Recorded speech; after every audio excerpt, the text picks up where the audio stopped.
السلام علیکم ورحمۃ اللہ وبرکاتہ، نحمده ونصلی علی رسولہ الکریم، اما بعد فاعوذ باللہ من الشیطان الرجیم، بسم اللہ الرحمن الرحیم، رب اشرح لی صدری ویسر لی امری واحلل عقدۃ من لسانی یفقہوا قولی۔ لو أنزلنا هذا القرآن على جبل لرأيته خاشعا متصدعا من خشية الله وتلك الأمثال نضربها للناس لعلهم يتفكرون۔ امثال القرآن پروگرام کے سلسلے میں آج ہم انشاءاللہ غیبت کرنے والوں کی مثال پڑھیں گے، جو سورۃ الحجرات کی آیت نمبر 12 میں بیان ہوئی ہے۔ ارشاد باری تعالیٰ ہے، یا ایہا الذین آمنوا اجتنبوا کثیرا من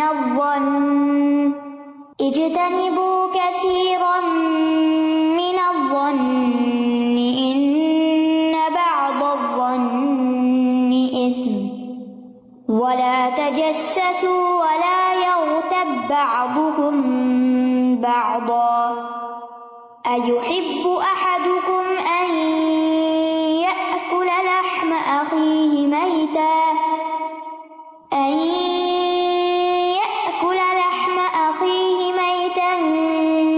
فكرهتموه واتقوا الله ان اللہ تواب رحیم۔ اے لوگو جو ایمان لائے ہو، بہت زیادہ گمان کرنے سے اجتناب کرو، بے شک بعض گمان گناہ ہے، اور نہ تم تجسس کرو اور نہ تم میں سے کوئی کسی کی غیبت کرے۔ کیا تم میں سے کوئی ایک یہ پسند کرتا ہے کہ وہ اپنے مردہ بھائی کا گوشت کھائے؟ بس تم اسے ناپسند کرو گے، اور اللہ سے ڈرو، بے شک اللہ بہت توبہ قبول کرنے والا، نہایت رحم کرنے والا ہے۔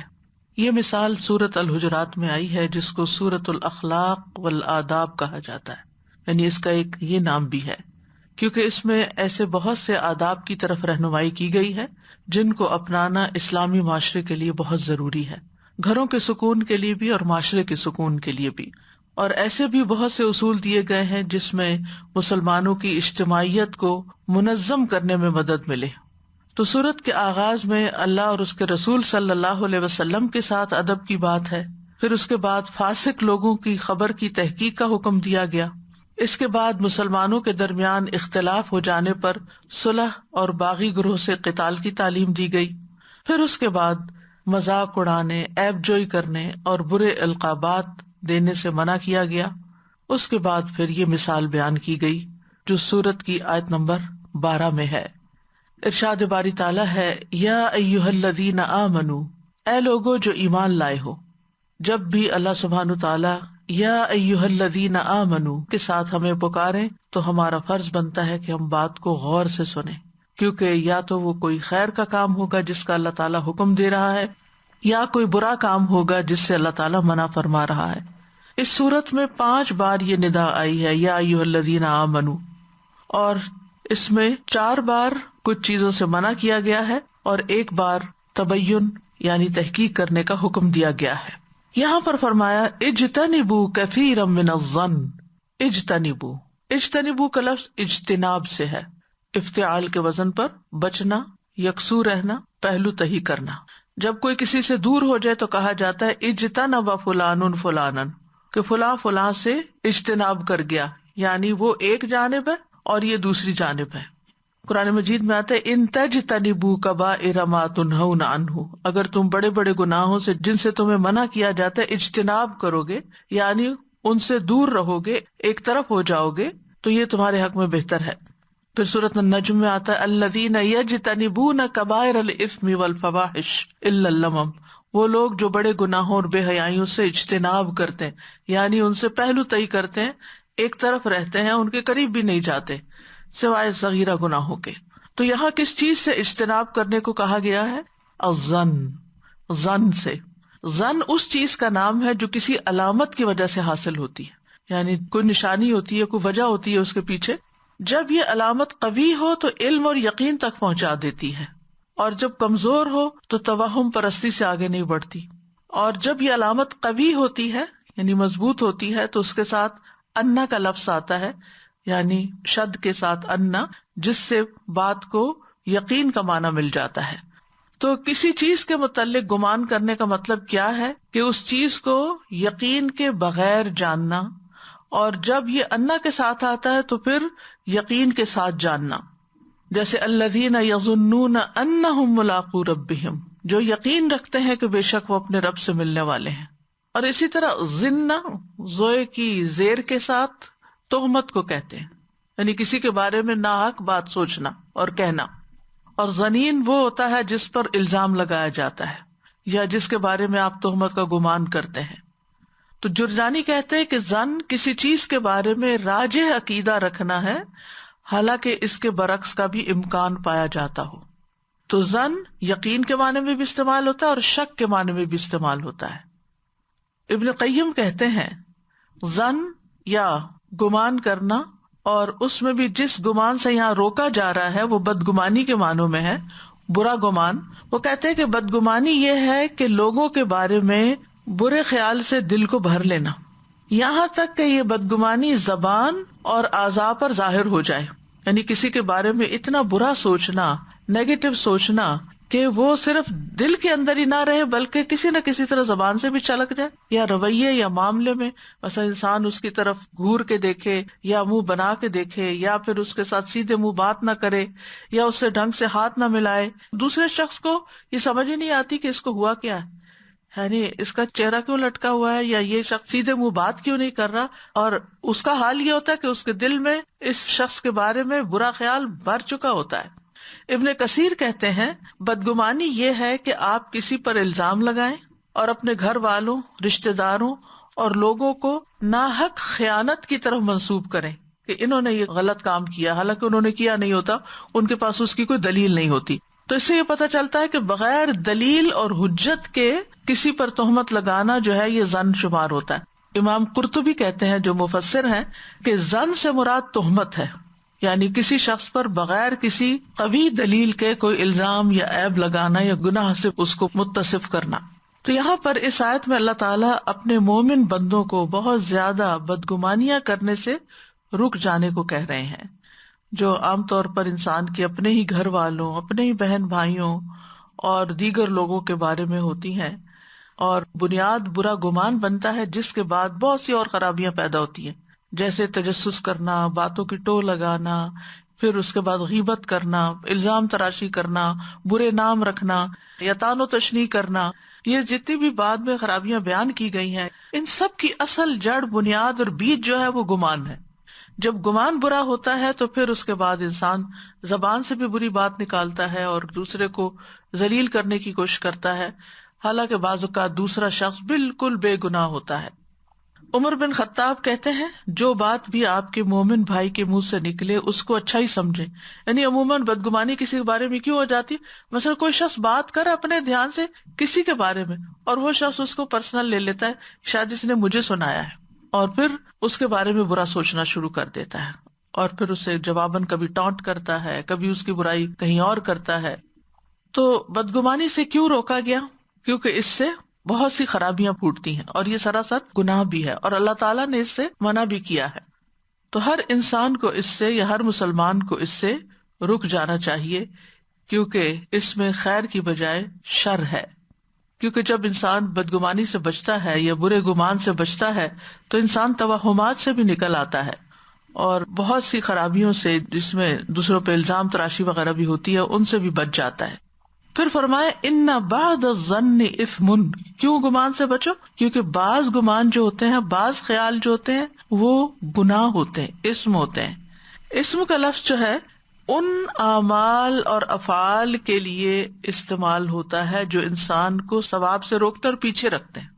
وہ اعمال اور افعال جو ثواب سے روکتے ہیں، یعنی مثلاً آپ نے کسی کو کوئی ہیلپ دینی تھی، کچھ مال دینا تھا، یا کوئی اسمائل دینی تھی یا سلام کرنا تھا، لیکن اس برے گمان نے کیونکہ یہ اسم ہے، اس اسم نے آپ کو اس خیر سے روک دیا جو آپ کسی کے ساتھ کرنے والے تھے.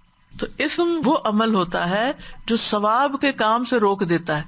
مثلاً کسی ادارے کو آپ نے کوئی ڈونیشن دینی تھی، اس کے بارے میں کسی نے آپ سے کوئی ایسی بات کہہ دی جس کے بعد آپ کا دل ان کی طرف سے برا ہو گیا، بغیر تحقیق کے، بغیر دلیل کے، حالانکہ آپ کے پاس کوئی یقینی بات نہیں ہوتی، صرف سنی سنائی بات، اور اس کی بنیاد پر آپ بدگمانی شروع کر دیتے ہیں، جس کی وجہ سے بعض اوقات آپ خیر کے، نیکی کے، صدقہ جاریہ کے بہت بڑے کام سے رک جاتے ہیں.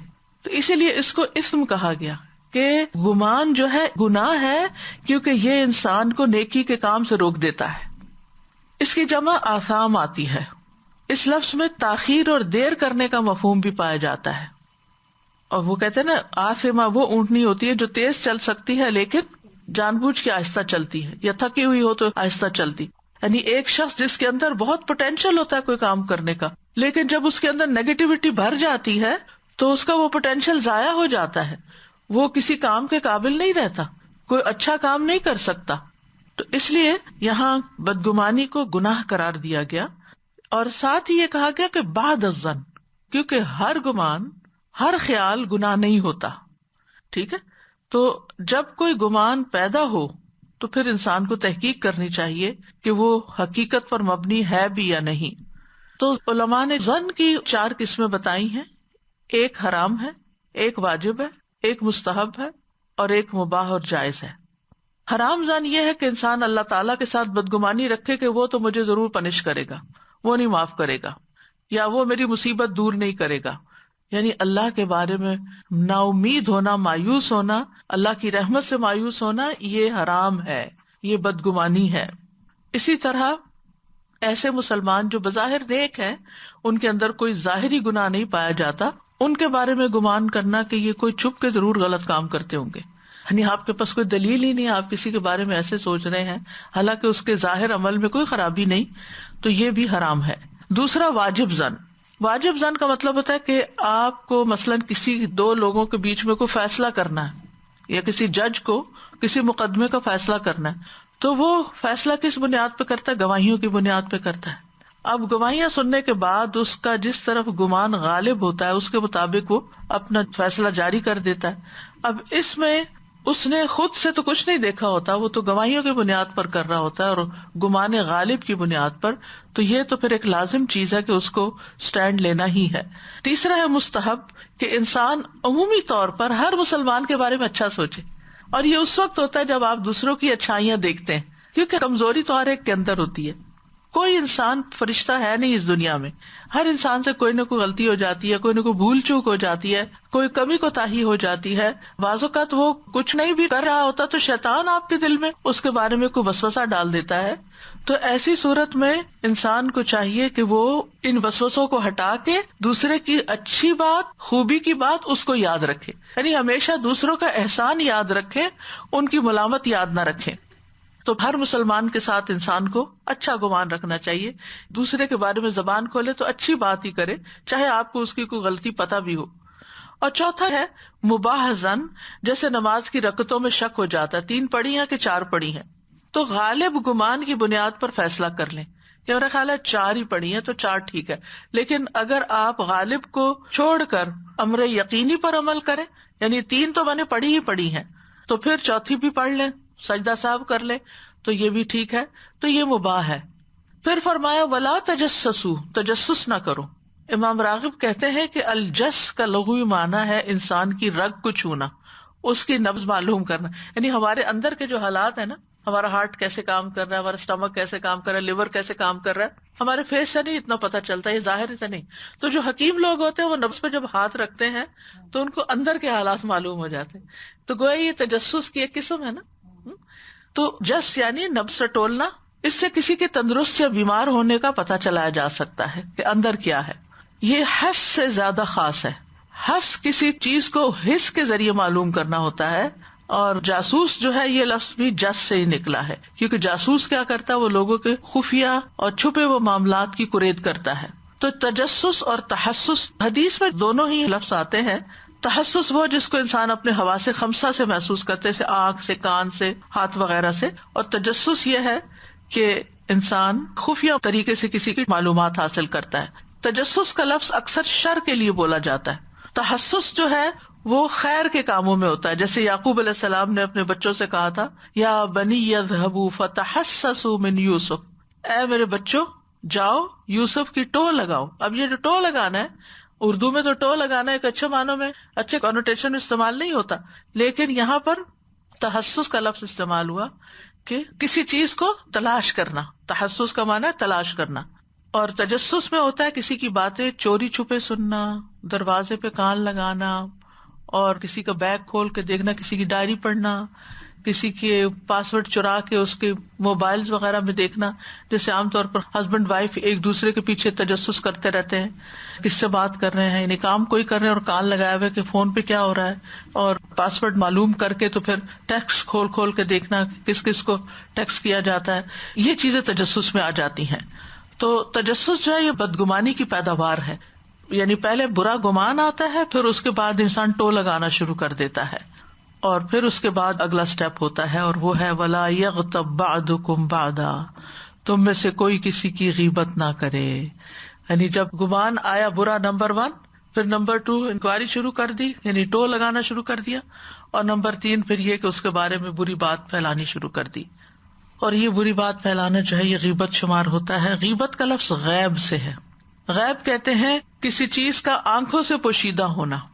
ٹھیک ہے، تو اصطلاحی معنی میں کسی انسان کی غیر موجودگی میں اس کی وہ برائی ذکر کرنا جو اس میں ہو، یعنی کسی کی ایبسنس میں اس کی اس برائی کا ذکر کرنا ون آن ون کسی ایک انسان کے ساتھ یا مجلس میں بیٹھ کے، یہ غیبت ہے جہاں وہ بندہ ہے نہیں جس کی برائی کی جا رہی ہے.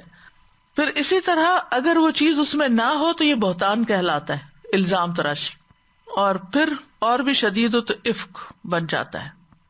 حسن بصری کہتے ہیں غیبت کی 3 قسمیں ہیں: غیبت، جھوٹ اور بہتان، افک.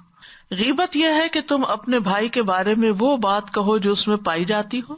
جھوٹ اس کی وہ بات آگے کرو جو کسی کی طرف سے تم تک پہنچی، کیونکہ ہر سنی سنائی بات سچ نہیں ہوتی، درست نہیں ہوتی، وہ جھوٹ ہو سکتی. اور بہتان یہ ہے کہ تم اس کے بارے میں وہ کہو جو اس میں ہے ہی نہیں، اور یہ افک بھی کہلاتا ہے. تو حدیث میں جو غیبت کی تعریف کی گئی ہے وہ ہے رسول اللہ صلی اللہ علیہ وسلم نے فرمایا کیا تم جانتے ہو کہ غیبت کیا ہے؟ صحابہ کرام نے عرض کیا اللہ اور اس کا رسول ہی زیادہ بہتر جانتے ہیں. آپ نے فرمایا تم اپنے بھائی کے اس عیب کو ذکر کرو جس کے ذکر کو وہ ناپسند کرتا ہے. آپ سے پوچھا گیا آپ کا کیا خیال ہے اگر واقعی وہ عیب میرے بھائی میں موجود ہو جو میں کہوں؟ تو آپ نے فرمایا اگر وہ عیب اس میں ہے جو تم کہتے ہو تو تبھی تو تم نے اس کی غیبت کی، اور اگر اس میں وہ عیب نہ ہو تو پھر تم نے اس پہ بہتان لگایا ہے. تو گویا دوسرے لفظوں میں حقیقی عیب کا ذکر کرنا یہی دراصل غیبت کہلاتا ہے. صحابہ نے رسول اللہ صلی اللہ علیہ وسلم کے پاس ایک آدمی کا ذکر کیا، کہا کہ جب تک اسے کھلایا نہ جائے وہ کھاتا نہیں، جب تک اسے سوار نہ کیا جائے وہ سوار نہیں ہوتا. تو نبی صلی اللہ علیہ وسلم نے فرمایا تم نے اس کی غیبت کی ہے. یعنی عام روزمرہ زندگی کی وہ باتیں کسی کے بارے میں اس طرح کرنا کہ جو اس کے اندر پائی جاتی ہو، جو اس کی کمی کوتاہی کمزوری ہو، تو یہ غیبت ہوتی ہے. مثلاً اگر کوئی شخص کان کٹا ہے اور آپ کے پاس سے گزر کے آگے چلا گیا تو آپ دوسرے کو کہتے ہیں یہ کان کٹا آدمی ہے، تو یہ غیبت شمار ہوگی. زید بن وہب کہتے ہیں کہ ابن مسعود سے پوچھا گیا ولید بن عقبہ کے بارے میں کہ ولید بن عقبہ کے بارے میں آپ کیا کہتے ہیں جبکہ شراب کے قطرے اس کی داڑھی سے ٹپک رہے ہیں؟ تو عبداللہ بن مسعود نے فرمایا ہمیں تجسس سے منع کیا گیا ہے، اگر ہمیں کوئی چیز ظاہر لگے گی تو ہم پوچھ لیں گے. ٹھیک ہے، یعنی ابن مسعود سے پوچھا گیا ولید بن عقبہ کے بارے میں کہ شراب کے قطرے اس کی داڑھی سے ٹپک رہے ہیں، تو انہوں نے کہا کہ ہمیں تجسس نہیں کرنا کہ یہ کس چیز کے قطرے ہیں کیا ہے، اگر واقعی ہمیں کوئی ایسی چیز لگی تو ہم اس سے پوچھ لیں گے، معلوم کر لیں گے. مطلب کیا تھا کہ کسی کے پیٹھ پیچھے آپ ایسی بات مت کریں، جب سامنے کوئی چیز آ جائے گی تو پھر دیکھا جائے گا. تو مطلب یہ کہ کسی کی ذات کے بارے میں، کسی کی کسی صفت یا کمزوری کے بارے میں، کسی کے جسم کے بارے میں، کسی کے دین کے بارے میں، کسی کی دنیا کے بارے میں ایسی بات کرنا کہ جو اس کی کمزوری ہو اور پھر وہ اگر اس کے سامنے کریں تو اس کو بری معلوم ہو. امام نبوی کہتے ہیں کہ یہ بات اس کے نفس میں ہو یا بناوٹ میں یعنی ساخت میں، اخلاق میں ہو یا مال میں، اولاد میں ہو یا والدین میں، بیوی میں ہو یا خادم میں، غلام میں ہو یا اس کے کپڑے میں ہو یا اس کی چال میں، اس کی حرکت میں ہو یا اس کی مسکراہٹ میں، یا اس کے گناہ میں، یا اس کے غصے میں، یا اس کی خوشی میں، یا اس کے علاوہ کسی بھی اس سے تعلق رکھنے والی چیز کے بارے میں. یعنی ایک انسان کے مختلف پہلو ہوتے ہیں، ان میں سے کسی چیز کے اوپر بھی آپ برے لفظوں میں ذکر کرتے ہیں اس کا تو غیبت شمار ہوتی ہے. اسی طرح کسی کی نقل اتارنا. حضرت عائشہ سے مروی ہے کہ ایک مرتبہ انہوں نے نبی صلی اللہ علیہ وسلم کی موجودگی میں کسی عورت کی نقل اتاری، ان کے چھوٹا قد ہونے کا ذکر کیا. آپ نے فرمایا تم نے اس کی غیبت کی ہے. یعنی بلا وجہ کسی کے بارے میں یہ کہنا اس کا قد چھوٹا ہے، وہ موٹا ہے، وہ فلاں ہے، وہ فلاں، یہ باتیں کرنے کی ضرورت نہیں. اسی طرح بول کے کرنا، لکھ کے کرنا، ٹیکسٹ میسج کر کے کرنا، ایموجی بھیج کے کرنا، ہاتھ یا سر کے اشارے سے کرنا، سبھی غیبت میں شمار ہوتے ہیں. مثلاً کسی کے جسم کے بارے میں آپ تبصرہ کریں کہ وہ اندھا ہے، چندی آنکھوں والا ہے، دین کے بارے میں کریں بڑا خیانت کار ہے، نمازوں میں سستی کرتا ہے، دنیاوی معاملات میں کہیں کہ لوگوں کو حقیر سمجھتا ہے، کسی کی بات نہیں مانتا. باپ کے بارے میں کہیں کہ اس کا باپ تو ہے وہ ہندو ہے، فلاں موچی ہے، لوہار ہے وغیرہ. اخلاق کے بارے میں کہیں کہ شیخی خورا ہے، بہت جلد باز ہے، بڑا جذباتی ہے. کپڑوں کے بارے میں کہیں کہ اس کے کپڑے بڑے میلے کچیلے ہیں، اسمیل آ رہی ہے. یعنی کسی بھی چیز کے بارے میں جب آپ اس طرح کا تذکرہ کریں جو اس شخص کو ناپسند ہو، اس کا ذکر سننا اس پہ تکلیف دہ ہو، تو یہی غیبت ہے. اسی کی مثال سے بات سمجھائی گئی کہ غیبت کرنا کیسا ہے. فرمایا ایحب احدکم ان یاکل لحم اخیہ میتا فکرہتموہ، یعنی ایک بے مثال اسلوب کا ذکر ہے. یعنی ایسی مثال ہے کہ جس سے غیبت کی سنگینی اور شدت اور اس کے برا ہونے کا احساس شدید ہو جاتا ہے انسان کے اندر. اور اس میں 5 چیزیں ہیں. ایک یہ کہ وہ گوشت ہے، دوسرا یہ کہ مردار ہے، مردہ کا گوشت ہے، تیسرا یہ کہ کچا ہے، چوتھا یہ کہ انسان کا گوشت ہے، پانچواں یہ کہ مسلمان بھائی کا گوشت ہے. یعنی اس سے آپ دیکھیں کہ اس کی قباحت کس قدر شدید ہو جاتی کہ انسان کچا مردہ انسان کا جو اپنا بھائی بھی ہے اس کا گوشت کھائے. فرمایا کوئی بھی اس کو پسند نہیں کرتا. فَكَرِهْتُمُوهُ، یعنی اگر ان میں سے کوئی ایک چیز بھی ہو نا، مثلاً کچا گوشت ہے نہیں کھاؤ گے، مردار کا گوشت ہے نہیں کھاؤ گے، انسان کا گوشت ہے چاہے پکا ہوا ہی کیوں نہیں کھاؤ گے، مسلمان بھائی کا گوشت نہیں کھاؤ گے، کوئی ایک چیز بھی ان میں سے پائی جاتی ہے نہیں کھاؤ گے. کہاں یہ کہ تم اس شخص کی برائی بیان کرتے رہو جس کو وہ ناپسند کرے. اسی لیے اللہ تعالیٰ کا فرمان ہے وَيْلٌ لِكُلِّ هُمَزَةٍ لُمَزَةٍ، بڑی ہلاکت ہے ہر بہت تانا دینے والے، بہت عیب لگانے والے کے لیے. اس کے بارے میں مجاہد رحمہ اللہ کہتے ہیں الہمزہ سے مراد وہ شخص ہے جو لوگوں کے گوشت کھاتا ہے، یعنی غیبت کرتا ہے، اور لمزہ تانا دینے والا، تان و تشنیع کرنے والا. ابن عباس کہتے ہیں کہ اللہ نے غیبت کی یہ مثال اس لیے بیان کی ہے کیونکہ مردار کا گوشت کھانا حرام ہے، قابل نفرت ہے. جیسے مردار کا گوشت حرام اور قابل نفرت ہے، اسی طرح دین اسلام میں غیبت حرام ہے، قابل نفرت ہے، دلوں میں نفرتیں پیدا کرتی ہے.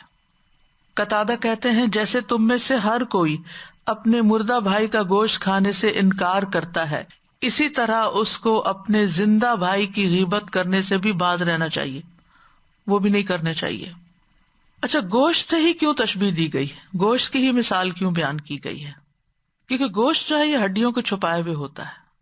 یعنی آپ دیکھیں کہ اگر آپ کے جسم پر گوشت نہ ہو تو پھر کیا ہو، آپ ہڈیوں کا ڈھانچہ نظر آئے. تو یہ گوشت جو ہے ایک طرح سے پروٹیکشن بھی دیتا ہے نا، انسان کے اعضاء کو انٹیکٹ رکھتا ہے.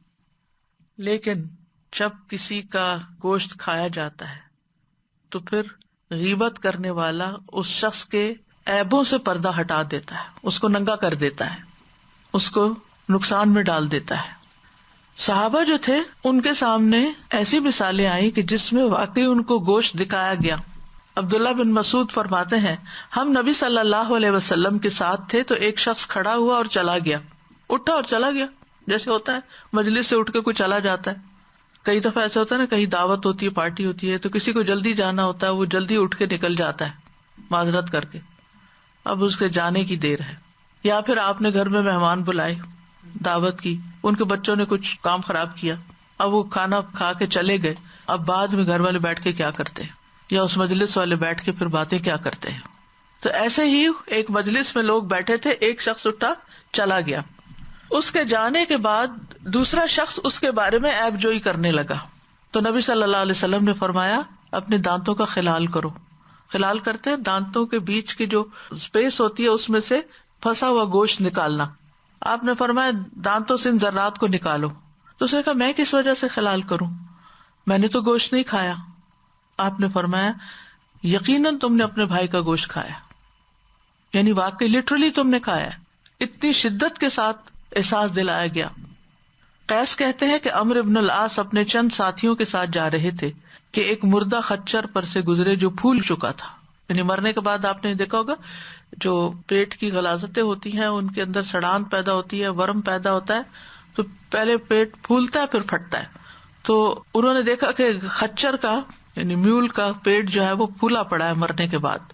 تو انہوں نے کہا اللہ کی قسم کوئی اس میں سے پیٹ بھر کے کھا لے، یہ پھر بھی بہتر ہے کہ کسی مسلمان کا گوشت کھائے، اس کی برائی کرے. ابن مسعود کہتے ہیں کسی نے مومن بھائی کی غیبت کرنے سے زیادہ بدتر لقمہ نہیں کھایا. اور پھر یہ کہ کھانے کی میز پر بیٹھ کر کسی کی برائیاں کرنا. ابراہیم بن ادم کہتے ہیں کہ انہوں نے کچھ لوگوں کی مہمان نوازی کی، جب کھانے پہ بیٹھ گئے تو ایک آدمی کی غیبت کرنے لگے. عام طور پہ ایسا ہوتا ہے نا جب بہت کیجول قسم کی گیدرنگز ہوتی ہیں تو پھر انسان کو بھول جاتا ہے مستی میں آ کے کہ وہ کیا کہہ رہا ہے. تو ابراہیم بن ادم نے کہا کہ پرانے زمانے میں لوگ گوشت سے پہلے روٹیاں کھاتے تھے، تم نے روٹی کھانے سے پہلے ہی گوشت کھانا شروع کر دیا، یعنی تم غیبت کر رہے ہو. بعض حکماء کا کہنا ہے کہ اگر آپ 3 کام کرنے سے کمزور پڑ جائیں تو لازم ہے کہ یہ 3 کام کریں. نمبر 1، اگر آپ خیر کے کام کرنے سے کمزور ہو گئے کہ آپ سے نہیں ہوتے تو شر سے رک جائیں. یعنی انسان جو گرو کرتا ہے، بوڑھا ہوتا جاتا ہے، جوانی میں بہت سے اچھے اچھے کام کر رہا ہوتا ہے، بہت محنت کے کام کر رہا ہوتا ہے، پھر اس کی ہمت جواب دے جاتی ہے، یہ بیمار ہو جاتا ہے تو پھر اس کے اندر کمزوری آ جاتی ہے، تو اب بہت خیر کے کام نہیں کر سکتا. کہا کہ پھر شر سے رک جاؤ. کسی کی غیبت بھی نہیں کرنی، کسی کو تکلیف بھی نہیں دینی، کیونکہ عموماً انسان بڑھاپے میں چڑچڑا ہو جاتا ہے. ایک بچہ آیا تو اس سے دوسرے بچے کی برائی شروع کر دی، ایک سے کوئی شکایت ہوئی تو دوسرے کو فون کر کے اس سے برائی شروع کر دی. یہ کام بھی چھوڑ دیں. یعنی اگر آپ اب خیر نہیں کر سکتے تو شر بھی نہ کریں، کیونکہ آخری عمر ہے، نیکیاں سمیٹ لیں، نہ کہ ساری زندگی کی کمائی دنیا میں ہی ضائع کر کے چلے جائیں. دوسری بات، اگر آپ لوگوں کو فائدہ نہیں دے سکتے تو نقصان بھی نہ دیں. یعنی آپ اگر کسی کا بھلا نہیں کر سکتے تو آپ اس کو تکلیف بھی نہ دیں. تیسری بات، اگر آپ روزہ نہیں رکھ سکتے تو لوگوں کے گوشت نہ کھائیں، یعنی غیبت نہ کریں. پھر فرمایا واتقوا اللہ، اور اللہ سے ڈرو، تقوی اختیار کرو، اللہ کے عذاب سے بچاؤ حاصل کرو. اور یہ 2 طرح سے ہوتا ہے. ایک یہ کہ اللہ تعالیٰ کے احکامات بجا لانے سے، جب کوئی حکم آئے تو کہیں سمعنا و اطعنا، یہ متقین کی بات ہوتی ہے. اور یہ نہ کہو کہ اس میں کیا فرق ہے، یہ کیوں حکم دیا، یہ کیوں نہیں دیا، ایسا کیوں ہے، اس کی کیا حکمت ہے، یہ باتیں مت کرو، جو حکم ملا کر لو. اور دوسری چیز، جن کاموں سے اللہ نے منع کیا ہے ان سے بچ جانا، اس سے بچو. جب اللہ تعالیٰ کسی چیز سے منع کرے تو کہیں سمعنا و اطعنا، بس اب ہم نے کرنا ہے. ان اللہ تواب الرحیم، بے شک اللہ تعالیٰ بہت توبہ قبول کرنے والا، بڑا مہربان ہے. اس میں ایک ہوپ بھی دلائی گئی کہ اگر تم سے ایسا ہو چکا ہے تو پھر کیا کرو، توبہ کرو، یعنی اللہ کی نافرمانی چھوڑ کر اطاعت شروع کر دو تاکہ تمہارے گناہ جو ہیں وہ نیکیوں میں بدل جائیں. اور رحیم کا معنی کیا ہے؟ بہت مہربان، رحم کرنے والا. بعض جگہ رحمان کا لفظ اکیلے آتا ہے، بعض اوقات رحیم کا لفظ اکیلے آتا ہے، الگ الگ آتے ہیں. تو اس کا کیا معنی ہوتا ہے؟ یعنی رحیم کا لفظ اکیلے ذکر کیا جائے تو معنی ہوگا بہت مہربان، یعنی یہ اللہ سبحانہ تعالیٰ کی صفت فعلیہ کے اعتبار سے لیا جائے گا. اور جب رحمان کا لفظ اکیلے استعمال کیا جائے تو اس میں ساری مخلوق کے لیے جو عام رحمت ہے وہ مراد ہوگی. اور جب الگ الگ ذکر کیا جائے دونوں کا تو ایک ہی معنی ہوگا، مہربان. اور جب ایک جگہ کیا جائے تو دونوں میں فرق آ جائے گا تھوڑا سا. ٹھیک ہے، رحمان کا مطلب ہے ساری مخلوق پر رحم کرنے والا، ٹھیک ہے. اور رحیم جو ہے پھر اس کی صفت فعلیہ ہوگی. وسیع رحمت والا، یعنی جن تک چاہتا ہے اپنے بندوں میں سے پھر رحمت کرتا ہے۔ تو بہرحال اس آیت کے اندر 3 چیزوں سے منع کیا گیا ہے، ظن، تجسس اور غیبت سے، لیکن مثال غیبت کی سمجھائے گی کیونکہ یہ ایک سینٹرل پوائنٹ ہے، کیونکہ ظن بنیاد ہے، اس سے پھوٹتی ہے غیبت، اور پھر غیبت کی آگے کئی قسمیں ہو جاتی ہیں، کبھی الزام تراشی کی شکل میں اور کبھی برے نام رکھنے کی شکل میں۔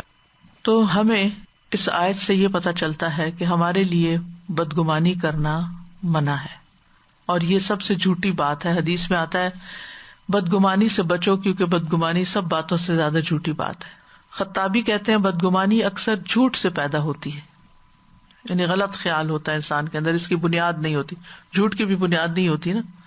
مومن کے بارے میں برا گمان کرنا حرام ہے، یہ حرام کاموں میں سے ہے، اور خاص طور پر نیک لوگوں کے بارے میں بدگمانی کا آغاز کرنے والا ظالم ہے۔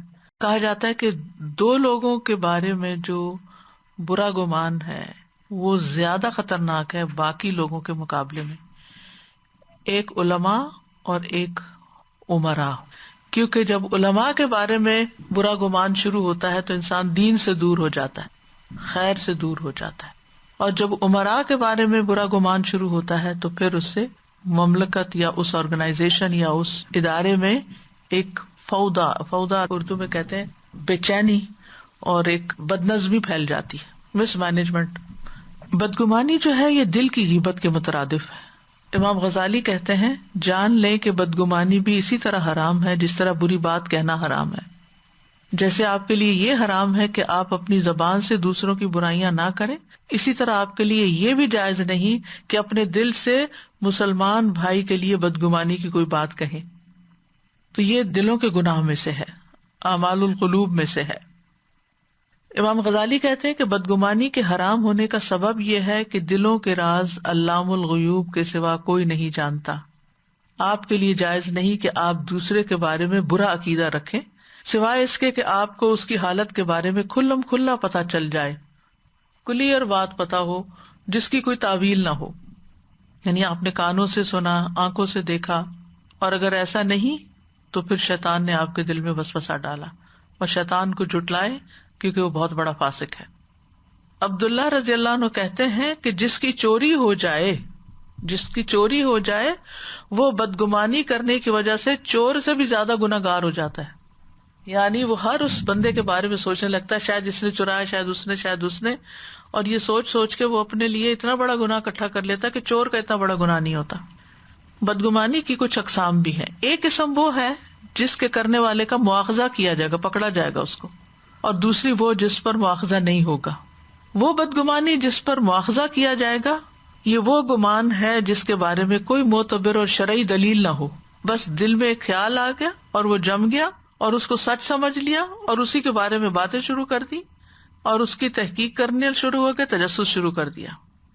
اس گمان کی جس پر مواخذہ ہوگا پھر کئی قسمیں ہیں، جیسے حرام بدگمانی جس میں اللہ تعالیٰ کے ساتھ بدگمانی، اللہ کے بندوں کے ساتھ بدگمانی، انبیاء کے بارے میں بدگمانی، ان مسلمانوں کے بارے میں بدگمانی جن کا ظاہر اچھا ہو۔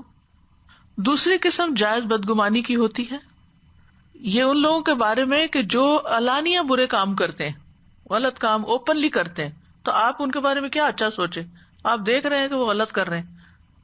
پھر اسی طرح تیسری قسم ہے مستحب بدگمانی، جو انسان اور اس کے دشمن کے بیچ میں ہوتی ہے، جس کے بارے میں انسان کو اپنی جان یا مال کا خوف ہوتا ہے، تو انسان سوچتا ہے کہ کہیں یہ میرے لیے یہ نہ کر دے، وہ نہ کر دے، تو وہ گمان سے پہ کام لیتا ہے تاکہ اس کے شر سے بچ سکے، اس کی چالوں سے محفوظ رہ سکے۔ یعنی ایک شخص جس کے بارے میں آپ کو یہ پتا ہو کہ یہ آپ کا دشمن ہے یا آپ سے نفرت کرتا ہے یا آپ کو نقصان پہنچانے کی کوشش کرتا ہے، اور اس کے کوئی دلائل بھی آپ کے پاس ہوں، یقینی دلائل، تو پھر فیوچر میں اس کے شر سے بچنے کے لیے جب اس کی کوئی موومنٹ آپ دیکھیں اور آپ کے دل میں گمان آ جائے تو یہ مستحب ہے، کیونکہ آپ اپنی پروٹیکشن کے لیے یہ سوچ رہے ہیں، نہ کہ اس کی غیبت کہیں کرنے کے لیے، پاسٹ ایکسپیرینس پر بیسڈ، یہ نہیں کہ خیال پر، ایسے گمان پر۔ تو اسی طرح واجب بدگمانی بھی ہوتی ہے، جیسے حدیث کے راویوں پہ جرح کرنا یا گواہوں پہ جرح کرنا۔ بدگمانی جو ہے اس سے بہت برے نتائج نکلتے ہیں معاشرے کے اندر. بدگمانی میں شرک بھی آتا ہے، بدعت بھی آتی ہے جو کہ گمراہی کی طرف لے جاتے ہیں. کیونکہ شرک کیا ہے؟ اللہ کے بارے میں برا گمان کرنا کہ اس نے کوئی بیٹا بنا لیا، نعوذ باللہ. یہ گمان ہی ہے نا، اس کی کیا دلیل ہے؟ اسی طرح بدعت کہ یہ نیکی کا کام ہے، یا آپ نے خود زیوم کر لیا ہے، اس کی کوئی دلیل نہیں ہے آپ کے پاس، یہ بھی گمان میں آ جاتا ہے. یہ بدگمانی ایک طرح سے. بدگمانی سے انسان کے اندر برے اخلاق پیدا ہوتے ہیں. بعض اوقات انسان اللہ تعالیٰ کے غضب کا مستحق ہو جاتا ہے. بدگمانی سے برے اعمال وجود میں آتے ہیں، کینہ اور عداوت پیدا ہو جاتی ہے، تجسس پیدا ہو جاتا ہے، خاندان میں گھر میں مسائل پیدا ہو سکتے ہیں. یعنی آپ کا رویہ اپنے شوہر کے ساتھ یا اپنے بچوں کے ساتھ خراب ہو سکتا ہے، اور اس کی بنیاد پر یہاں تک نوبت آتی ہے کہ گھر ٹوٹ جاتا ہے. کچھ طلاقیں صرف بدگمانی کی وجہ سے ہوتی ہیں کہ ٹرسٹ نہیں کر سکتے ایک دوسرے کو. جہاں ٹرسٹ نہیں رہتا وہاں پر پھر تعلق بھی کیا رہے گا. ایک دوسرے پہ بھروسہ نہیں رہتا، جس کی وجہ سے زندگی دوبر ہو جاتی ہے. آپ کسی کو کوئی کام ڈیلیگیٹ نہیں کر سکتے کیونکہ آپ کے اندر اس کے بارے میں بدگمانی ہے کہ یہ کرے گا نہیں، حالانکہ آپ نے تجربہ ہی نہیں کیا، کبھی صرف خیال ہی کر لیا. بدگمانی پالے رکھنے سے دل بیمار ہو جاتا ہے، ایمان کمزور پڑنے لگتا ہے. بعض اوقات انسان کبیرہ گناہوں میں مبتلا ہو جاتا ہے. تو بدگمانی کو چھوڑنے کے لیے اللہ سے دعا کرنی چاہیے، اپنے آپ کو کنٹرول کرنا چاہیے، اپنے نفس کا محاسبہ کرنا چاہیے، خود کو دوسرے کی جگہ پہ رکھ کے دیکھنا چاہیے. بدگمانی ہو جائے تو تحقیق نہیں کرنی چاہیے، تجسس نہیں کرنا چاہیے. کسی کے منہ سے کوئی بات نکلی ہے تو اس کا بہتر مفہوم نکالنا چاہیے، نہ کہ الٹا مفہوم. اچھا گمان تبھی ہوگا نا کہ جب آپ بات کو اس کی اچھائی پر معمول کریں گے. دوسروں کے لیے عذر تلاش کریں کہ اس بیچارے نے اس وجہ سے یہ بات کہی ہوگی. بدگمانی کو زبان پہ نہ لائیں کیونکہ پھر جھوٹی بات ہوتی ہے. جب بدگمانی دل میں آنے لگے تو دل کی حفاظت کریں، کنٹرول کریں، اس سرکل کو توڑیں جو آپ بار بار وہی بات سوچے چلے جا رہے ہیں. پھر بدگمانی کی بنیاد پہ کسی کے بارے میں فیصلہ نہ کریں. بدگمانی کے نقصان کو ذہن میں رکھیں. جو انسان بہت زیادہ بدگمانیاں کرتا ہو اس کی کمپنی اس کا ساتھ چھوڑ دیں، اس کے ساتھ مت رہیں، ورنہ آپ کو بھی ضرور ملوث کر لے گا. اور اگر کوئی بدگمانی میں مبتلا ہے تو اس کی بدگمانی دور کرنے کی بھی کوشش کریں. پھر اسی طرح تجسس سے منع کیا گیا کیونکہ لوگوں کو بگاڑنے کا سبب ہے. رسول اللہ صلی اللہ علیہ وسلم نے فرمایا اگر تم لوگوں کے عیبوں کی ٹو میں لگے رہو گے تو انہیں خراب کر دو گے، یا قریب ہے کہ تم ان میں بگاڑ پیدا کر دو. تجسس منافقین کی علامت تھی. یبغونکم الفتنہ وفیکم سماعون لہم. تمہارے اندر ایسے لوگ موجود ہیں دوسروں کے لیے جاسوسی کرتے ہیں، کان لگا کے باتیں سنتے ہیں، یعنی تمہاری خبریں وہاں پہنچاتے ہیں. یعنی ایسے جاسوس تمہارے اندر ہیں، اور منافقین کی طرف اشارہ ہے کہ جو تمہاری خبریں ان تک منتقل کرتے ہیں. ابو حاتم کہتے ہیں جاسوسی کرنا نفاق کی شاخوں میں سے ہے، جیسا کہ اچھا گمان کرنا ایمان کی شاخوں میں سے ہے. یہ عقل مندی کا بھی منافی ہے. عقل مند انسان دوسروں کے عیبوں کی ٹو میں نہیں لگتا، وہ اپنے عیب کی اصلاح میں مصروف ہو جاتا ہے. تجسس میں کیا کیا چیزیں شامل ہیں؟ نمبر 1، کسی کے عیب کے بارے میں باخبر ہونے کے لیے ٹو لگانا. کسی کے بارے میں یہ جاننے کی کوشش کرنا وہ حق پہ ہے یا باطل پہ. کسی کے اچھے یا برے عمل کے بارے میں سوال کرنا، یعنی آپ کسی کے عمل کے بارے میں یہ نہ پوچھیں آپ تم کیا کہتے ہو، اس نے یہ کام کیسے کیا، اچھا کیا کہ نہیں کیا. پھر یہ کہ دوسروں کی باتوں پہ کان نہ لگائیں کہ کوئی دو لوگ باتیں کر رہے ہوں تو آپ سننے کی کوشش نہ کریں. کسی کے گھر میں نہ جھانک کے دیکھیں. کسی کے گھر کی ان جگہوں کو جس کو کھولنا انہوں نے آپ کو اجازت نہیں دی اس کو مت کھولیں.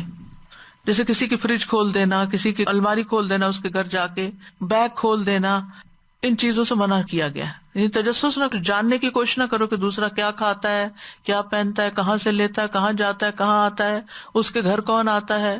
ان معلومات کے پیچھے نہ پڑو. اور پھر غیبت کی بات کی گئی. غیبت کبیرہ گناہوں میں سے ہے. کہا جاتا ہے کہ مسلمان شخص کی عزت کے بارے میں ناحق زبان درازی کرنا کبیرہ گناہوں میں سے ایک گالی کے بدلے 2 گالیاں دینا ہے، یعنی اس سے مشابہت کی گئی. پھر حدیث میں آتا ہے سب سے بڑا سود ناحق کسی مسلمان کی عزت سے کھیلنا ہے، ربا کی طرح ہے. رسول اللہ صلی اللہ علیہ وسلم نے فرمایا ایک مسلمان کی ہر چیز دوسرے مسلمان پہ حرام ہے، اس کا خون، اس کا مال اور اس کی عزت و آبرو. ایک مسلمان کی ہر چیز یعنی خون، مال، عزت دوسرے پہ حرام ہے. مسلمان کی عزت حرمت والا دن جو کہ منا میں تھا، حرمت والا مہینہ ذوالحج کا، حرمت والی جگہ، یعنی جہاں پر حج ہوتا ہے اس کی طرح ہے. جس طرح وہاں کے کچھ قاعدے قانون ہیں، ایسے مسلمانوں کی عزت کے بارے میں معاملہ کرنے کے بھی کچھ اصول ادب آداب ہیں. غیبت اللہ کے بدترین بندوں کی صفت ہے. رسول اللہ صلی اللہ علیہ وسلم نے فرمایا اللہ کے بہترین بندے وہ ہوتے ہیں کہ انہیں دیکھ کر اللہ یاد آ جائے، اور اللہ کے بدترین بندے وہ ہوتے ہیں جو چغل خوری کرتے ہیں، دوستوں کے درمیان تفریق پیدا کرتے ہیں، لڑائیاں ڈالتے ہیں گھروں میں، باغی، بیزار اور متعنت ہوتے ہیں، یعنی سرکش قسم کے ہوتے ہیں. غیبت کرنے والے اللہ سے نہیں ڈرتے. غیبت کرنے والے جو ہیں ان سے ہر کوئی ڈر رہا ہوتا ہے، یعنی دوسرے ان سے امن میں نہیں ہوتے، ان کو ٹرسٹ نہیں کر سکتے. پھر یہ بھی یاد رکھیے غیبت سننا بھی حرام ہے. جیسے کرنا حرام ہے تو ایسے ہی سننا بھی، اور اس پہ خاموش رہنا. اس کی کوئی نہ کوئی تعویل کر دی جائے، اگر کسی بات کا ذکر کیا گیا اور اس کی اچھی تعویل کر دی جائے تو وہ پھر اس میں نہیں شامل ہوتا. اگر کوئی غیبت کر رہا ہو تو جو سن رہا اس کو روکنا بھی چاہیے. بخاری کہتے ہیں میں نے ابو عاصم کو کہتے ہوئے سنا، جب سے مجھے یہ سمجھ آیا کہ غیبت حرام ہے میں نے کبھی کسی کی غیبت نہیں کی. فلاس کہتے ہیں میں نے وکیع کو، یہ محدثین ہیں، علماء ہیں، ان کے بارے میں باتیں، ان کو کبھی کسی کی برائی کا ذکر کرتے ہوئے نہیں سنا. ایک آدمی نے معروف کرخی کے پاس غیبت کی تو انہوں نے اس سے کہا اس روئی کو یاد کر لو جو تمہاری آنکھوں پہ رکھی جائے گی، یعنی موت کے وقت کفن کو یاد کرو. ابن عون کے بارے میں کہا جاتا ہے کہ انہوں نے لوگوں پر اپنی زبان کی حفاظت کے ساتھ سرداری کی، یعنی سب کے دل میں ان کی رسپیکٹ اس وجہ سے تھی. ابن الجوزی کہتے ہیں اپنے شیخ انماتی کے بارے میں کہ یہ سلف صالحین کے اصول پہ تھے، ان کی مجلس میں غیبت سنی نہیں جاتی تھی، یعنی روک دی جاتی تھی. وہب بن ورد کہتے ہیں اللہ کی قسم میرے نزدیک غیبت کو چھوڑ دینا پہاڑ کے برابر سونا صدقہ کرنے سے زیادہ پیارا ہے. اتنی بڑی نیکی ہے کہ انسان غیبت نہ کرے. غیبت کے نقصان بھی ہیں. گھر بیٹھے انسان کی رسوائی ہوتی ہے، یعنی جو دوسروں کو رسوا کرتا ہے نا وہ پلٹ کے اس پر آتا ہے. دین کا نقصان کرتی ہے. غیبت انسان کے دین کی دشمن ہے، دل کی سختی کا باعث ہے. عمر بن خطاب کہتے ہیں تم پہ لازم ہے کہ اللہ کا ذکر کرو کیونکہ اس میں شفا ہے، اور تم پر لازم ہے کہ لوگوں کے ذکر سے بچو کیونکہ یہ بیماری ہے. غیبت کرنا بعض اوقات دوسروں کا مقام بلند کر دیتا ہے اور اپنا گھٹا دیتا ہے. جو برا کہہ رہا ہوتا ہے لوگ اس کے بارے میں برا سوچنے لگتے ہیں، اور جس کو یہ برا ثابت کر رہا ہوتا ہے اس کو اسپیئر کر دیتے ہیں کہ شاید یہ اس کے بارے میں جھوٹ ہی کہہ رہا ہو. پھر جو کسی کے عیب کھولتا ہے اللہ تعالیٰ اس کے عیب کھول دیتا ہے. امام مالک کہتے ہیں میں نے اس شہر یعنی مدینہ میں کچھ ایسے لوگوں کو پایا جن میں عیب نہیں تھے، لیکن جب انہوں نے لوگوں کو عیب لگائے تو ان کے اپنے اندر عیب آ گئے. اور میں نے کچھ ایسے لوگوں کو دیکھا کہ ان میں عیب تھے لیکن وہ لوگوں کے عیبوں سے چپ ہو گئے تو ان کے عیوب بھی بھلا دیے گئے. ایک آدمی نے فضیل بن ایاز سے کہا فلاں آدمی میری غیبت کرتا ہے. انہوں نے کہا اس نے تمہارے لیے نیکیوں کو گھسیٹ کے پیش کر دیا. دنیا کے علاوہ آخرت کے بھی کچھ نقصان ہیں. سب سے پہلا قبر کا عذاب. نبی صلی اللہ علیہ وسلم ایک جگہ سے گزر رہے تھے کہ دو قبریں سامنے آ گئی، ان دونوں کو عذاب ہو رہا تھا تو آپ نے کیا بتایا کہ پیشاب کے چھینٹوں سے نہ بچنے اور غیبت کرنے کی وجہ سے ہو رہا ہے. آخرت میں نیکیوں کا تبادلہ ہو جائے گا. عبداللہ بن مبارک کہتے ہیں اگر میں نے کسی کی غیبت کرنی ہوتی تو والدین کی کرتا کیونکہ میری نیکیوں کے زیادہ مستحق ہے، کیونکہ جو جس کی غیبت کرتا ہے اس کو اپنی نیکیاں دے دیتا ہے. قیامت کے دن ایسے لوگ نبی صلی اللہ علیہ وسلم سے بہت دور ہوں گے. ترمذی کی روایت ہے، حدیث میں آتا ہے کہ قیامت کے دن میرے نزدیک تم میں سب سے زیادہ محبوب اور قریب بیٹھنے والے لوگ وہ ہیں جو بہترین اخلاق والے ہیں، اور سب سے زیادہ ناپسندیدہ اور دور رہنے والے لوگ وہ ہیں جو زیادہ باتیں کرنے والے، بلا سوچے سمجھے بغیر احتیاط کے بولنے والے اور تکبر کرنے والے. یہ دیکھیے ذرا، زیادہ بولنا، بے سوچے سمجھے بولنا، جو منہ میں آئے بول دینا، بغیر احتیاط کے بولنا اور تکبر کرنا. ایسی بے مقصد باتیں جو ہیں وہ جنت میں داخلے میں رکاوٹ ہے. غیبت کا انجام جہنم بھی ہے. سنن نبی داؤد کی روایت ہے، رسول اللہ صلی اللہ علیہ وسلم نے فرمایا جس شخص نے کسی مسلمان کی غیبت کا نوالا کھایا تو اس کو اللہ اتنا ہی جہنم سے کھلائے گا. آگ کھا رہا ہے. معراج کی رات نبی صلی اللہ علیہ وسلم کا گزر ایک قوم پر ہوا جن کے ناخن تانبے کے تھے. وہ ناخنوں سے اپنے چہرے اور سینے کو ریش رہے تھے جیسے چھری ہو. میں نے کہا اے جبریل یہ کون لوگ ہیں؟ انہوں نے فرمایا یہ وہ لوگ ہیں جو لوگوں کا گوشت کھاتے ہیں اور ان کی عزت و آبرو کے درپے رہتے ہیں. اسی طرح سنن نبی داؤد کی روایت ہے، رسول اللہ صلی اللہ علیہ وسلم نے فرمایا جس شخص نے کسی مومن کے بارے میں کوئی ایسی بات کہی جو اس میں تھی نہیں، اللہ اسے جہنمیوں کی پیپ میں ڈالے گا یہاں تک کہ اپنی بات سے باز آ جائے. پھر اسی طرح کچھ کیڑے مکوڑے ہوں گے جو جہنمیوں کے ہونٹوں اور پہلوؤں کو پکڑیں گے. تو یہ ان لوگوں کے لیے جو دوسرے مسلمانوں کو تکلیف پہنچاتے ہیں غیبت کر کے. غیبت کی وجوہات کیا ہوتی ہیں؟ سب سے پہلے تو بدگمانی، پھر کینہ اور غضب، دل میں غصہ ہوتا ہے کسی کے خلاف تو اس کی بات کہیں نہ کہیں کرنے کو دل کرتا ہے. پھر بعض اوقات دوسروں کی موافقت، کوئی کر رہا ہوتا ہے کہ اس کے ہاں میں ہاں شروع کر دیتے ملانا. بعض اوقات سبقت، یعنی کسی کے بارے میں ڈر ہو کہ یہ میری برائی کرے گا یا وہ میرے بارے میں کچھ کہے گا، پہلے سے ہی اس کی برائی کرنا شروع کر دیتے ہیں. بعض اوقات اپنی برات ظاہر کرنے کے لیے کسی اور کا حوالہ دے دینا کہ میں نے نہیں کیا، وہ فلاں شخص پہلے بھی یہ کرتا ہے، شاید اسی نے کیا ہوگا یا اسی نے کیا. پھر اسی طرح اپنی بڑائی ثابت کرنے کے لیے غیبت کرنا. کچھ لوگ دوسروں کی باتیں اس لیے کھولتے ہیں کہ وہ بھی برا، وہ بھی تاکہ وہ یہ ثابت کر سکے میں سب سے اچھا. کبھی اس کی وجہ حسد بھی ہوتی ہے کہ آپ جیلس ہیں کسی سے، مثلا کسی مجلس میں کوئی کسی کی تعریف کر رہا ہے اور آپ کو وہ بندہ اچھا نہیں لگتا تو آپ کوئی نہ کوئی اس کی برائی شروع کر دیتے ہیں تاکہ اس کو لیٹ ڈاؤن کریں اور لوگ اس سے محبت نہ کریں، اس کو اچھا نہ سمجھیں. پھر اسی طرح بعض اوقات جسٹ فار فن لوگوں کے پیچھے ان کا مذاق اڑانا تاکہ مجلس گرم کی جا سکے، لوگوں کی مجلس میں دلچسپی ہو، وقت اچھا گزرے، ٹائم پاسنگ کے لیے. اسی طرح کبھی کسی کو حقیر ثابت کرنے کے لیے، اس کو ذلیل کرنے کے لیے غیبت کی جاتی ہے. کبھی کسی سے کوئی غلطی ہو جاتی ہے تو انسان صرف حیرت کا اظہار کر کے کہتا ہے اللہ میں تو سوچ بھی نہیں سکتا تھا کہ فلاں شخص یہ بھی کرے گا. کر اپنی حیرت کا اظہار ہے اور انڈر لائن اس کی برائی ہو رہی ہے، کسی اور کو مینشن کیا جا رہا ہے. کتنے زیادہ اپنے اوپر چیک رکھنے کی ضرورت ہے.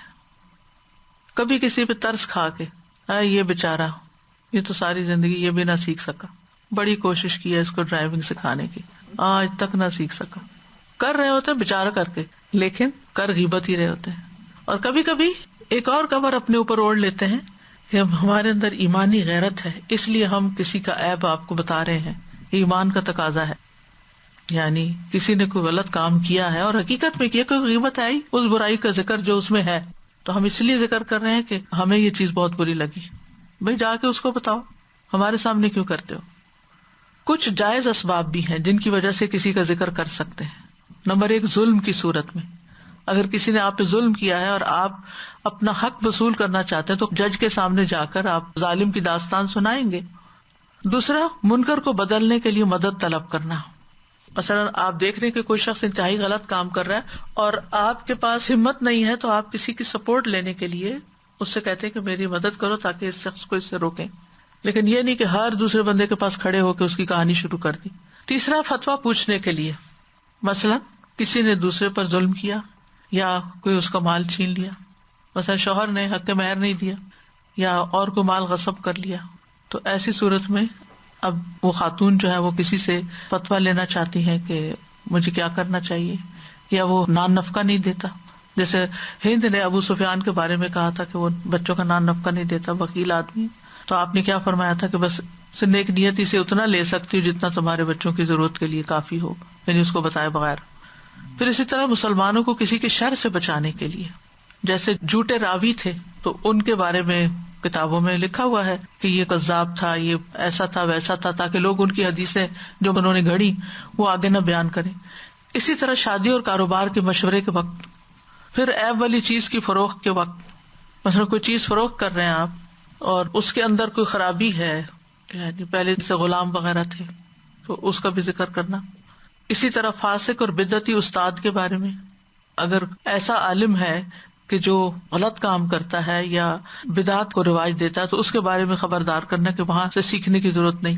پھر اسی طرح نااہل اور فاسق کو ذمہ داری ملنے پر، یعنی اگر کسی کو امپلائی رکھا ہے اور وہ غیر ذمہ دار ہے اور وہ مالک کے مال میں کمی بیشی کر رہا ہے اور آپ دیکھ رہے ہیں، کلیگ ہیں آپ اس کے، آپ اطلاع کر سکتے ہیں کہ آپ کو یہاں سے اتنا نقصان ہو رہا ہے اس بنا پر، جبکہ بات حقیقت پر دلیل پر مبنی ہو.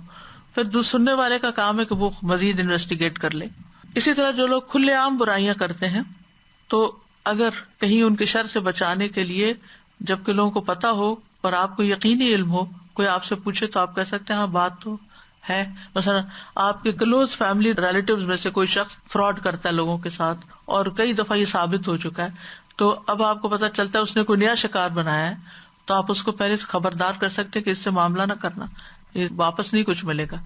تو اس صورت میں بھی جائز. اسی طرح شناخت کی غرض سے، شناخت کی غرض سے عموماً القاب ہوتے ہیں جیسے بینگا، لنگڑا یا چھوٹا یا بڑا. وہ صرف برائی کرنے کے لیے نہیں، حقیر کرنے کے لیے نہیں، صرف اس کی پہچان کرنے کے لیے. دو لوگوں کا ایک ہی نام ہے تو ان میں سے وہ جو لمبے قد والا نا وہ مراد ہے میری، تو یہ آپ اس کی برائی نہیں بیان کر رہے یا چھوٹے والے کی برائی نہیں بیان کر رہے، لوگوں کو بتانا چاہ رہے ہیں کہ میں کس کی بات کر رہی ہوں. تو غیبت سے بھی توبہ کرنی چاہیے. جو کر چکے فوراً اس گناہ کو چھوڑا جائے، اس پہ شرمندہ ہو، دوبارہ نہ کرنے کا ارادہ کریں. جس کی غیبت کی اس سے معافی مانگے، اگر وہ ممکن نہ ہو تو اس کے لیے دعا کریں اور اس کی طرف سے صدقہ کریں. اگر معافی مانگنے سے خرابی بڑھتی ہو تو پھر استغفار کثرت سے کریں، اس کے حق میں بھی استغفار کریں، اخلاص کے ساتھ دعا کریں. قبولیت کے اوقات میں نام لے کر دعا کریں. اگر اس کی کوئی چیز ایسی ضائع ہوئی ہے یا کچھ آپ نے واپس نہیں کی تو اس کی طرف سے وہ صدقہ کریں. اگر دل میں بار بار وسوسہ ہے تو اس کے لیے دعا کریں، یعنی بدگمانی سے بچیں. اسی طرح غیبت سننے سے بھی بچیں. آپ دل سے برا مانیں گے غیبت کو تو پھر کوئی کرنے لگے گا تو آپ دلچسپی نہیں لیں گے، دوسروں کو اجازت بھی نہیں دیں گے. اور اگر نہ مانے تو ڈانٹ کے بھی روک سکتے ہیں. تعاون نہ کریں اس کے ساتھ، ہاں میں ہاں نہ ملائیں.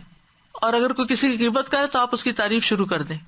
اگر کچھ بھی نہیں کر سکتے تو اس مجلس کو چھوڑ دیں.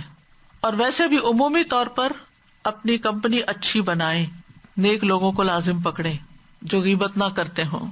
تو کرنے کے کام یہی ہیں جو کچھ میں نے ذکر کیے ہیں، اور کچھ یہ ہے کہ ہم اپنے کان، آنکھ، زبان اور دل کا درست استعمال کریں. زبان صرف خیر کے لیے کھولیں، خیر کے علاوہ زبان کو بند رکھیں. دوسروں کے بارے میں اپنا دل سلامت رکھیں، اچھا سوچیں، اپنے دل کو صاف رکھیں، ان کی اچھائیوں پر نظر رکھیں. جن لوگوں سے ہمارا اکثر انٹریکشن ہوتا ہے ان کی برائیاں بیان کرنے سے بچیں. ایک دوسرے کے عیبوں پہ پردہ ڈالیں. صدیقین کا اخلاق اپنائیں. سہل بن عبداللہ تستری کہتے ہیں صدیقین کے اخلاق میں سے یہ ہے کہ وہ اللہ کی قسم نہیں کھاتے، نہ وہ غیبت کرتے ہیں، نہ ان کے پاس غیبت کی جاتی ہے.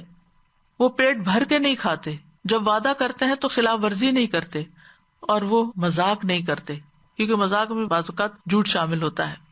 ایک دوسرے کا پیٹ پیچھے دفاع کریں. تو اللہ تعالیٰ سے دعا ہے کہ اللہ تعالیٰ ہماری بخشش فرمائے اور ہمارے گناہوں کو معاف کر دے اور مردہ بھائی کا گوشت کھانے سے ہمیں محفوظ رکھے.